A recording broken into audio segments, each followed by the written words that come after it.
Polavaram MLA Chirri Balaraju కుటుంబంపై అసత్య ప్రచారాలు వ్యక్తిగత దోషులు తీవ్ర కలకలం రేపుతున్నాయి. ఈ వ్యవహారంపై ఫిర్యాదు చేసేందుకు వెళ్లిన ఎమ్మెల్యే సతీమణి కొందరు అడ్డుకోవడం ఇప్పుడు పెద్ద చర్చనీయాంశంగా మారింది. జిలుగుమిల్లి జనసేన పార్టీ నాయకులు ఈ ఘటనపై తీవ్ర ఆగ్రహం వ్యక్తం చేస్తున్నారు. అడ్డుకున్న వారిపై ఎస్సీ ఎస్టీ అట్రాసిటీ కేసు నమోదు చేయాలని డిమాండ్ చేస్తున్నారు.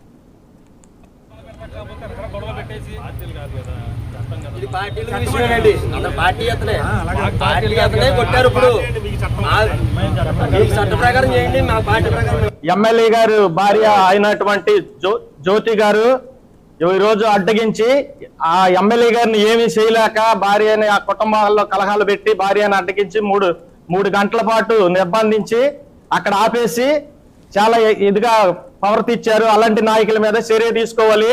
బాలరాజు గారిని ఎదరగా ఢీకొనలేక ఫ్యామిలీలో అల్లకొల్లాలు చేసి విడదీసి చేయాలని చూస్తున్నారు. అలాంటి చేత కాబట్టి జాగ్రత్తగా ఉండండి. మేమందరం ఉన్నాము, వెనకాల ఎవరు లేననుకుంటున్నారు. రెండోది, బాలరాజు గారి మీద ఇప్పటికి రెండు సార్లు అటాక్ జరిగితే రాని వాళ్ళందరూ ఈ రోజు ఎందుకు అక్కడ మూకుమ్ముడిగా ఉన్నారు.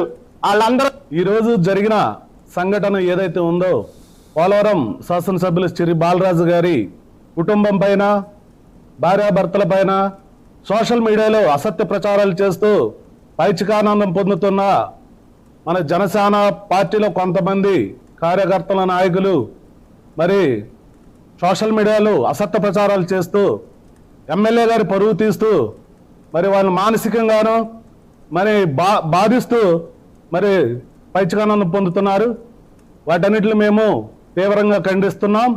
చిర్రి బాలరాజు గారి భార్య జ్యోతి గారు మరి పోలీస్ స్టేషన్కి వెళ్ళి వారిపై కంప్లైంట్ ఇవ్వడానికి వెళ్తుంటే కొంతమంది అరాచక శక్తులుగా మరి మన పార్టీ వాళ్ళే అడ్డుకొని మరి 2 గంటల పాటు పోలీస్ స్టేషన్ మెట్లు ఎక్కనివ్వకుండా అడ్డుకున్నారు. మరి అటువంటి పరిస్థితులు మేము తీవ్రంగా ఖండిస్తున్నాం.